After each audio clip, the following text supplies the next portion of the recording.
Hi, this is Trey Passer. Mr. Nightmare, another Mr. Nightmare. This is called Three True Animated Horror Stories. I love Mr. Nightmare and I love the animated ones. So let's begin my reaction review to this. I'll be right back. Okay, let me put my headphones in. Okay, here we go right now. Go. Quarantine Story. I've been staying in my apartment in Jersey City during this coronavirus epidemic. Okay, My roommate has since gone home to Ohio to stay with her family during all this. makes sense. So I've been in the apartment alone. I've been mostly just watching new movies and shows. I try not to go out too much because my city is pretty bad right now. A couple days ago, I was running extremely low on food, so I had to make a mandatory grocery run. Okay. I went to the nearby Trader Joe's wearing a mask and gloves, which, including the insane line and limited stock, turned out to be a production. On my walk home in the dark, I realized the streets were even quieter than they were the last time I went shopping, just a week before. Suddenly, out from an alleyway, some guy wearing a mask and gloves approached me. He had a baby wrapped in a hoodie and small blanket in his hands. He seemed very sincere in asking me to let him take his son to my apartment real quick so he could change his diaper and feed him his food. No. He swore to me that he was clean, and that he really needed this favor for just 5 minutes. I don't think so. That it was an emergency. Hearing the baby's little cries, and the fact that this man even had a child with him and just seemed sincere, the soft part of me agreed. I led him to my apartment building. It was only a short walk from there. We walked up the 3 stories to my apartment, and I let him inside, asking him to close the door behind him. Oh boy. I cleared a spot on the living room table for him to change his child's diaper and whatever. When I turned around, the man was like pacing around, or more like snooping around, I guess. He went into my kitchen to do God knows what. I called over to him that I set up the table for him to use. He didn't answer. Oh I boy. started getting confused. I walked to the kitchen and saw him looking around suspiciously, Sir. and what else I saw confused me. The man was standing with what I thought was his child, held in only one hand. Not a real baby. It took me a second to understand. It wasn't a child. It was just some baby doll wrapped up in a blanket. Sir. I'm assuming one of those realistic ones that make the crying and moaning noises. Yep. The man looked at me and pulled out a gun from his Oh. right pocket. That's where things went from 1 to 100 real quick. He looked at me with a gun aimed at me and said something along the lines of, "I'm gonna take what I want and you're gonna stay in my sight." Of course, I had to say okay with a gun aimed at my head. I wondered if it could be a BB gun with a tip painted black, but even if it was, I doubted I could overpower him. I couldn't risk it. The man pulled out a big black bag from his backpack and filled it with valuables, Sir. including my wallet, some of my roommate's jewelry, Ah. kitchen valuables, my brother's Xbox, which he lent me, Ah. and my iPad. It was sickening to watch, but I was the most scared of him pulling the trigger of that gun. He filled his bag and threw the fake baby in it as well. Then he left. I called the cops first thing. They came and helped me in contacting the building owner to see the CCTV footage from the halls. Of course, upon seeing the footage, it didn't help much. The man's face was covered by a mask, Yeah. making it near impossible to even discover who he was. Jesus. All I can do is urge everyone to be careful, not to trust anyone. You think? Stay indoors until all of this is over. That was dumb anyway. You should have never let him in your apartment. It's nuts. Stranded story. I was taking a road trip in my Mustang from Texas to Arizona to visit my brothers. I usually keep emergency supplies in the trunk, such as water and tools. I was taking, I guess, what you would call a scenic back route, because I liked flying at high speeds with the top down without worry of other cars or police. This was one of those completely deserted seeming roads with one lane on either side and nothing but desert sand, cacti, and shrubs as far as the eye can see. I was flying down this road when the car started to emit these concerning popping noises from under the hood. Oh boy. And the car started to jolt or jump slightly. I put a heavy foot on the brakes to bring the car from a speeding 90 miles per hour to a less than gradual halt. I got out from the car, popping the hood, pretending as if I'd even know what to expect or how I'd go about fixing it. Yeah. There was no smoke, nothing like that, but I didn't have a clue what could be the problem. I got back in my car to try and start it, and as I feared, the damn thing wouldn't even start back up. Ah. The car was an '01 Ford Mustang, so yeah, it was an old car with its share of problems. Naturally, I tried to call my roadside service company, but bad became worse, realizing I didn't have any service this far out in the desert. Jesus. I was more or less stranded. I hadn't seen a single other car pass me that whole hour I was driving on that road, Yeah. and I was scared to think how long it would take for someone to pass.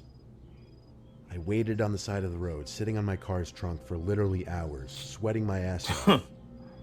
My spirits rose when I saw the shine of a car reflecting the sunlight speeding down the road in the horizon. I hopped off my trunk and started walking and waving my arms out for help. Okay. But the car didn't stop. It zoomed past me. Pure evil. I didn't know how somebody could leave another human being stranded like that. Nightfall came and the hunger was setting in. No cars had passed since the first, and I was trying to fill my stomach with the water bottles I had in my trunk. Jesus. Eventually, I saw headlights approaching. I had my car's hazards on, but I also waved my arms once more. The truck pulled to the side, and a fairly large man stepped out. I told him my car broke down and asked if he knew anything about cars. But he didn't immediately seem interested in my car.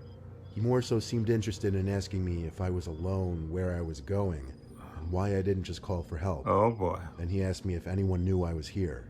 Oh. These questions were certainly making me uncomfortable. He finally offered me a ride. Though if he was trying to make a point of making me uncomfortable, he accomplished that.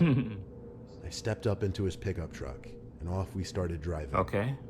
He said it would be a long while before either of us would have phone service. Oh boy. He started asking me more questions, like why I would decide to take a back route like this. Minutes in, the truck started to slow down, and I heard him mutter, "Ah, shit." He pulled onto the sand on the side of the road, looked at me, and said the piece of crap broke down. Ah. This couldn't be happening. I looked back at the man and realized he was still looking at me. Like 5 seconds went by and he was just still staring at me. Jesus. He finally asked me to go lift up the hood once he would crank the latch. I can only describe this whole situation so well, but through everything up until this point, I was insanely suspicious. I went in front of his truck with a bit of distance between the front and I, and waited to hear a click, meaning the truck's hood was unlatched. In my head, I was picturing him trying to run me over, and that's exactly what happened. Oh. As I took one step towards the truck to try and open the hood, I heard the roar of the engine as the man was on the Jesus. gas. I dove for my life. If I reacted half a second later, I'd have lost my legs or instantly been killed. Jesus. I took off running into the pitch black night, looking back to see the taillights still there. Jesus. And then this. Oh, Jesus. Gunshots. Surely gunshots aimed at me. Jesus. That man was trying to kill me. It was too dark out there for him to possibly shoot me dead without some kind of luck, but I thought I was going to die at any moment. Jesus. I heard a truck speeding off in the distance, so I turned and saw the taillights of the truck slowly disappearing down the empty road. Jesus. I eventually fell asleep on the side of the road, and the nightmare didn't end until early morning, Jesus. when I woke up to another pickup truck passing by. I waved them down, covered in dirt and sand, and thank God this man was actually normal, he and his wife. They gave me water and drove me to the nearest town, where I was able to call the towing company. It was a 45-minute drive back to my car on that goddamned road, then that same distance back to bring it into a shop. Long story short, this was the worst trip and experience Yes, of my life. I can imagine. Having someone try to run you over and then shoot at you isn't something you simply get over. No. Never take back roads unless your car is checked by a mechanic. Cemetery story. When I was 19, my friend Sean, who was a big goofball, came over to chill in our basement as he often would during the summer. I remember he had a Coke bottle in his hand and I was eating Wendy's when he said we should check out that creepy little cemetery across town. Why? It was the most random idea ever, and I even told him that. Still, we had no school the next day, and I knew exactly which cemetery he was talking about. I don't know if one should even call it a regular cemetery. It's just a small plot of land with maybe 100 tombstones at most. Yeah. The tombstones very archaic looking, and any time we'd pass, there would be no signs of anyone having come to visit within the last decade. Jesus. The site probably dated back centuries, and it had this super creepy vibe to it because it was closed off by a gothic metal fence, and it was surrounded by woods on two sides, the road on one, and some old abandoned building on the other. Everything about it just gave scary vibes. Ah. It took a little persuading, but Sean managed to get me to want to check it out too.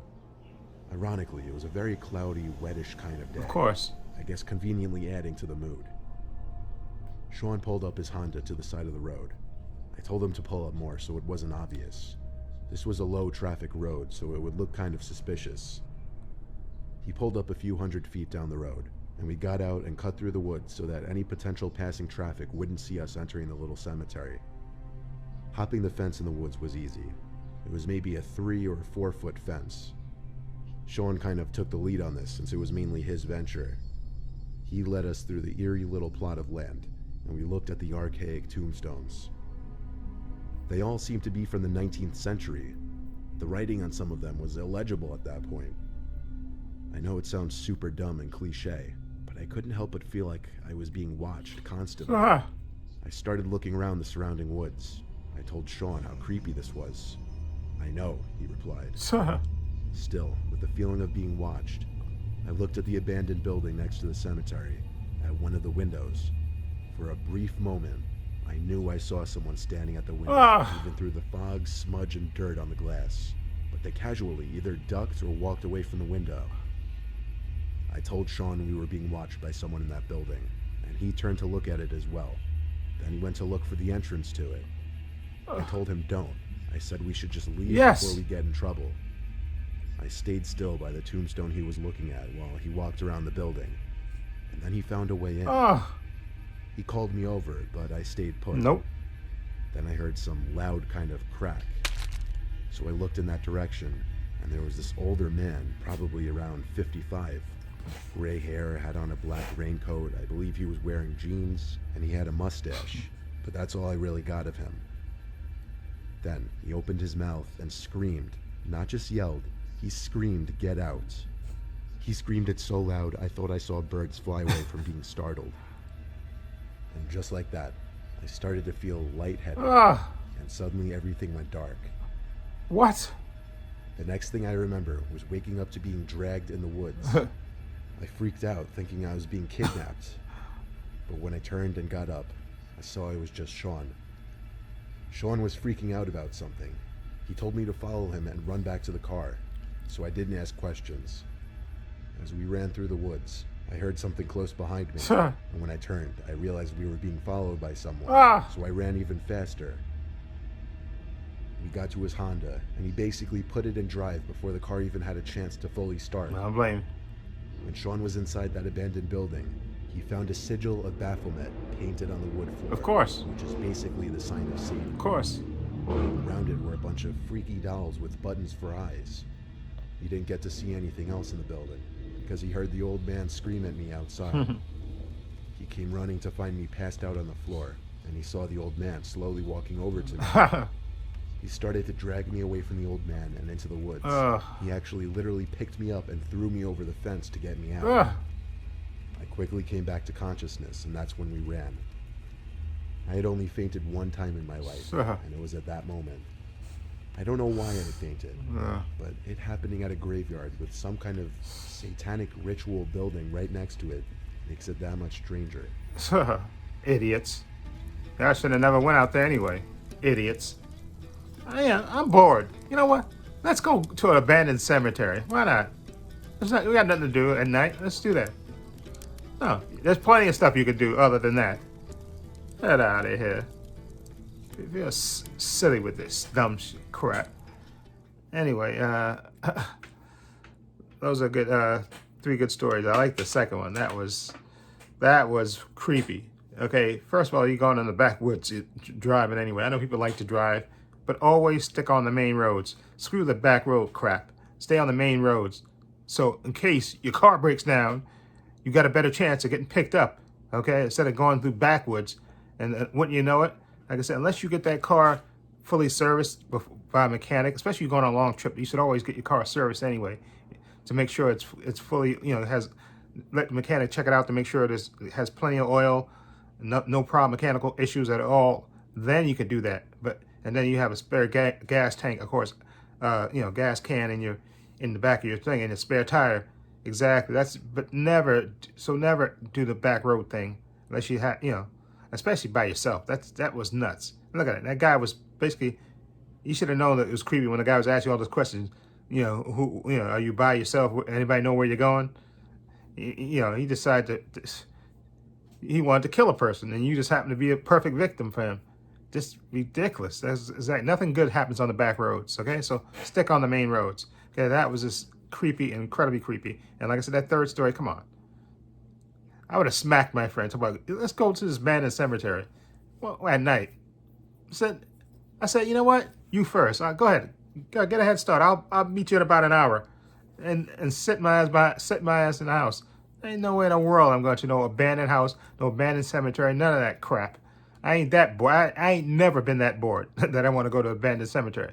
Okay? And that first story, that guy was an idiot. Okay? Come on. I'm not letting nobody in my apartment I don't know. Okay? And even some relatives I wouldn't let in my apartment. But in any way in the world, I don't give a crap how many babies he has. If it's a real that emergency, yeah, tell him to call the cops. Go to the police station. Go to the hospital. You don't got to come to my apartment. Get out of here. I'm not even I'd have walked right past him. Get out of here. I'm not stopping for nobody. Please. You don't let nobody you don't know into your apartment. That is nuts. Okay? I know it's well, he touched your heartstrings because he had a baby with him. Get out of here. First of all, why would he have a baby outside anyway? Come on. That makes, at night, come on. That just, during the quarantine. Babies ain't supposed to be outside. So you should, your spider senses should have been tingling anyway. Some guy, come on, saying, I need to use your apartment. No, thank you. Okay? Tell him to go to the store. Okay? Use the counter. Okay? Okay? Get out. Get away. Exactly. I wouldn't even entertain that. I'd have kept walking. Okay? You'd have caught my back. Okay? Get out of here. Ain't no way I'm letting some stranger into my house. Okay? That's just nuts. Anyway, those are 3 good stories, especially animated. I've heard those 3 stories on other Mr. Nightmare videos, but seeing them animated is, especially that second one. That one was really creepy. Traveling through the back roads, and of course your car breaks down. That's freaking nuts. Okay, that's why you always stay on the main roads. Remember American Werewolf in London? They told them to avoid the moors, stay on the main road. They drifted off and see what happened. See, that's why you always stay on the main roads. Screw that backwoods stuff. Okay, I'm staying on the main roads. Okay, and another thing. When my grandfather died and my grandmother died, we drove down south. But I remember the first, when my grandfather died, and that was years ago, and we drove down south. After a certain point, there were no lights on the road. Okay, on some of these back country roads, ain't no freaking lights. So ain't no way in the world I'm traveling and on the backwoods. I'm staying on the main roads. So in case your car ever does break down, there's gas stations nearby. There's people always coming by. So you got a better chance of getting AAA. You get better service on the main roads than on the backwoods anyway, with no cell service. Okay, that's just freaking nuts. Okay, anyway, so like I said, the second story was to me was the better story. Okay, that was just creepy with a guy. Exactly. That's why you always stay on the main roads. Okay, anyway, let me know what you think of this Mr. Nightmare True Horror Stories. These animated versions of these 3 different stories, which are great. Quarantine. I think the second one was, what was it called? I forgot the name of it. But and the third one, yeah, just nuts. Doesn't matter what the names were. Suffice to say, I'll leave a link to Mr. Nightmare's channel in the description box so you can check it out for yourself. I also have a link to my social media in the description box, Facebook, Twitter, Instagram, and I also have a link to my other channels, Blood Views and Opinions. Please check that out as well. And this is Trey Pastor saying so long and take care.